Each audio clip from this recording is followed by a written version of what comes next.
नमस्कार दोस्तों, आज मैं आपके लिए रेलवे ग्रुप डी के लिए इंपॉर्टेंट क्वेश्चन कराऊंगा। जितने भी बच्चे ग्रुप डी की तैयारी कर रहे हैं सभी से रिक्वेस्ट है कि आप चैनल को सब्सक्राइब कर लें ताकि रेगुलर वीडियो आपको मिलेगी तो आपकी तैयारी समय से पहले हो जाएगी।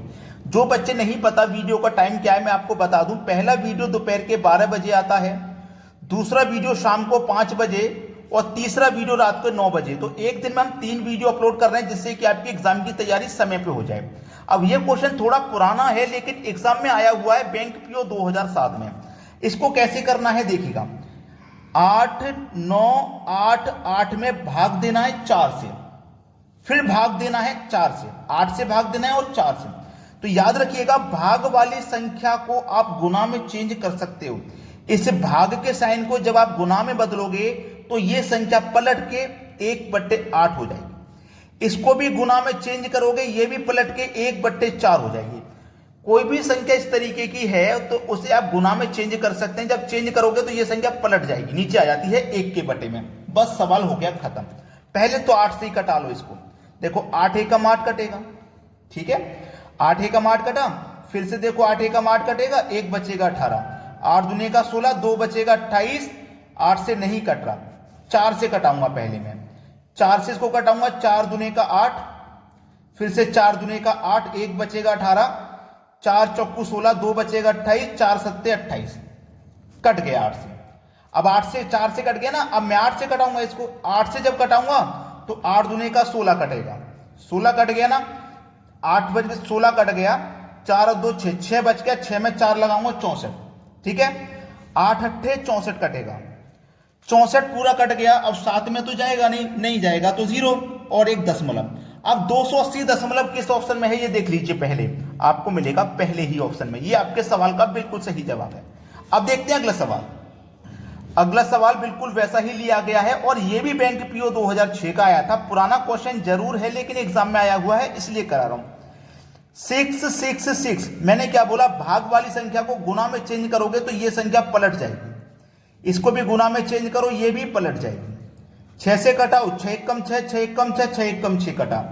3 से कटाओ, 3 तिया 9, 2 बचेगा 21, 3 सत्ते 21, सवाल खत्म। 37 हुआ इस सवाल का बिल्कुल सही जवाब, पहला ऑप्शन। सभी को प्रश्न क्लियर हो गया ना। अब देखते हैं अगला सवाल। अगला सवाल है, यदि किसी संख्या के 60% का 3/5 भाग 36 हो तो वह संख्या क्या है। हमें नहीं पता ना वो संख्या क्या है। जब नहीं पता तो हम उसे x मान लेंगे, ठीक है। संख्या के का मतलब गुना, बोर्ड मास के अकॉर्डिंग। के का मतलब, का मतलब गुना का साइन। कितना, 60। परसेंट का मतलब होता है बटे में 100, ये परसेंट का मतलब होता है बटे में 100। फिर का मतलब फिर से गुना, 3/5 भाग कितना है, 36 है। 36 के ये बराबर है तो वह संख्या क्या है, इस x का मान हमको बताना है। चलिए, x इंटू 60 का 3 से गुना होगा तो ये 180 होगा, 100 का 5 से गुना होगा तो ये 500 होगा, बराबर में 36 होगा। यही तो सवाल है। अब मैं इसे कटाऊंगा, 9 चौक 36, 9 दूने का 18 और 1 0, 20 बार में गया, ठीक है। और 4 से कटाऊंगा, 4 पंजे 20, 5 बार में गया ये, ठीक है, 5 बार में गया। अब आपके पास बचा क्या, 5/500, 5 एकम 5, 5 एकम 5 और 2 0, 100 बार में कट गया। अब कुछ बचा ही नहीं है। x का मान कितना आ गया, 100 आ गया। x का मान कितना आ गया, 100। इसका मतलब वह संख्या क्या है, 100 है। बी ऑप्शन बिल्कुल सही जवाब हो गया। अब देखते हैं अगला प्रश्न। अगला सवाल है आपका, इस तरीके का कभी भी प्रश्न आपको मिले तो आपको उसमें करना क्या रहेगा। ये जो भाग वाली संख्या से पहले संख्या है, जैसे 9, 7 और 9, पहले इसको सरल कर लेना होता है। अब 9 प्लस का 7 प्लस का तो जोड़ेंगे, 9 और 7 16, 16 में से माइनस का 9 है तो 9 को माइनस कर दो तो 7 बचेगा। ये बाहर वाली संख्या को सॉल्यूशन 7 बचा। अंदर क्या बचा, 3/4 प्लस 2/17 माइनस का 1/15, यही तो बचा है अंदर। बस इसी को सरल कर लेना है, आंसर आ जाएगा 7 इंटू 7, 17, 4 और 15 का आप एलसीएम जब लोगे तो 1020 हो जाएगा।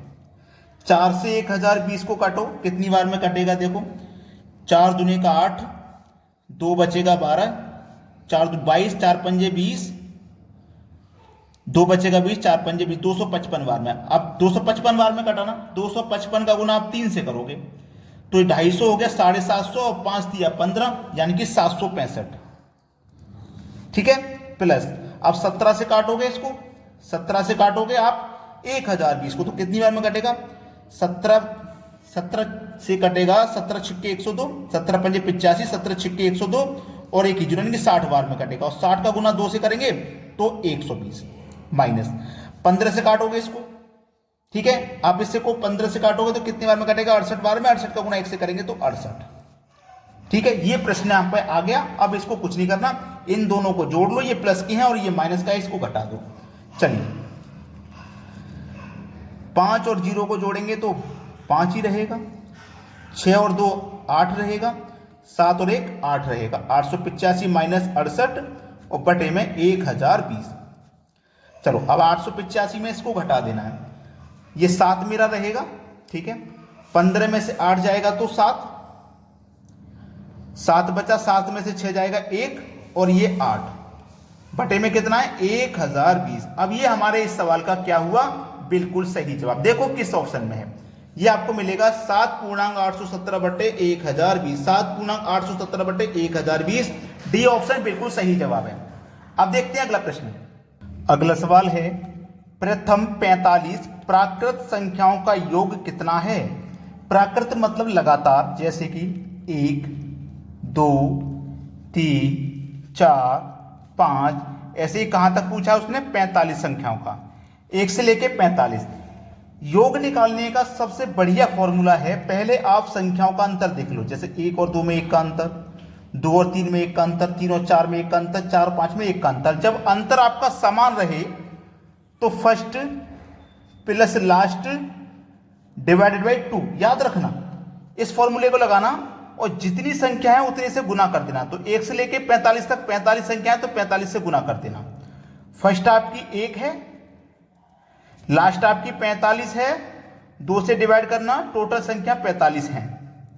1 और 45 को जोड़ोगे तो 46, 2 से डिवाइड करना है, 45 से गुना, 2 से डिवाइड करो 23 बार में डिवाइड हो जाएगा। ठीक है, और 23 का और 45 का आप करोगे मल्टीप्लाई तो ये 1035 हो जाएगा। 1035 आपके पहले ऑप्शन में मिलेगा, ये बिल्कुल सही जवाब है। अब देखते हैं अगला सवाल। अगला सवाल है, 2 भाइयों की आयु का अनुपात 5:8 है और उनकी आयु में अंतर 12 वर्ष है, तो उनकी आयु ज्ञात करें। 2 भाई हैं, ये पहला भाई हो गया, ये दूसरा भाई हो गया, इनका अनुपात 5:8 है। ठीक है, आयु में अंतर है 12 वर्ष का। जब अंतर दिया गया है तो आप अनुपात का भी अंतर कर लो, तो अनुपात का अंतर 8 और 5 का कितना हो जाएगा? 3। इस अंतर में अनुपात के अंतर से डिवाइड करो, 3 चौकू 12, 4 बार में कट गया। बोला है उनकी आयु ज्ञात करें। 4 का मल्टीप्लाई 5 से करोगे तो 20, 8 से करोगे तो 4 अट्ठे 32। तो उनकी जो आयु है ना वो 20 बरस और 32 बरस है, जो कि हमारे पहले ऑप्शन में दी गई है। ये बिल्कुल सही जवाब हो गया। अब देखते हैं अगला सवाल। अगला सवाल है, यदि 3 संख्याएं 4, 5, 7 के अनुपात में हैं और उनकी योग 320 है, तो इनमें से सबसे छोटी तथा सबसे बड़ी संख्या का योगफल ज्ञात कीजिए। पहली संख्या, दूसरी संख्या और ये तीसरी संख्या किस अनुपात में है? 4, 5 और 7 के अनुपात में है। योग दिया गया है 320। जब योग है तो अनुपात का भी योग करेंगे, 7, 5, 12 और 4 16। इस योग में अनुपात के योग से डिवाइड करो, 16 दूनी 32 और 1 0 20 बार में कट गया। पूछा क्या है? सबसे छोटी और सबसे बड़ी। सबसे छोटी और सबसे बड़ी, तो सबसे छोटी देखो 4 है, सबसे बड़ी 7 है, इन दोनों का योगफल बताना है। तो 20 का गुना 4 से करो तो 80, 20 का गुना 7 से करो 140, दोनों का योग बताना है, योग कर दो। 80 और 140 को जब जोड़ेंगे ये हो जाएगा 220। सवाल खत्म। 220 बी ऑप्शन प्रश्न का बिल्कुल सही जवाब हुआ। अब देखते हैं अगला प्रश्न। अगला सवाल है, 90 मेजों का क्रय मूल्य 60 मेजों के विक्रय मूल्य के बराबर है, तो लाभ प्रतिशत ज्ञात कीजिए। लाभ प्रतिशत हमें ज्ञात करना है। ठीक है, हमारे पास याद रखना 90 मेजों का जो क्रय मूल्य है वो 60 मेजों के विक्रय मूल्य के बराबर है। तो 90 और 60 का अगर हम अंतर करेंगे तो कितना आएगा 30। ठीक है, 30 आ गया। यानी कि 90 मेजों का जो क्रय मूल्य है, यानी कि जितने में हमने 90 मेज खरीदी थी उतने पैसे हमें 60 मेजों को बेचने से मिल गए, तो हमें 30 मेजों का फायदा हो गया। तो जो फायदा है मैंने वही लिखा है, जो फायदा है वही लिखा है। ठीक है, अब ये जो फायदा हुआ है कब हुआ है, हमें ये जो फायदा हुआ है ये कब हुआ है, 60 मेजों को बेचने पे। ठीक है, 30 का फायदा हमें 60 बेचने पे हुआ है, 60। ठीक है, गुने में क्या कर देना, प्रतिशत के लिए 100 कर देना है, बस सवाल यहीं पे खत्म हो जाएगा। 30 दूनी 60 और 2 से 100 कट जाएगा 50 बार में 50% सवाल का सही जवाब, जो कि सी ऑप्शन में हमको दिया गया है। ये बिल्कुल सही जवाब हो गया। अब देखते हैं अगला प्रश्न। अगला सवाल है, दो धनात्मक संख्याओं का अंतर 50 है और उन दोनों का अनुपात 7:2 है, तो दोनों संख्याओं का गुणनफल ज्ञात कीजिए। ये सवाल मैं आपको होमवर्क के लिए दे रहा हूं। जितने भी बच्चे वीडियो को देख रहे हैं सभी कमेंट में अपना अपना आंसर कमेंट करें, और अभी तक अगर आपने वीडियो को लाइक नहीं किया है तो लाइक कर दें, और यदि शेयर नहीं किया है तो भैया शेयर कर दें। ठीक है दोस्तों, धन्यवाद।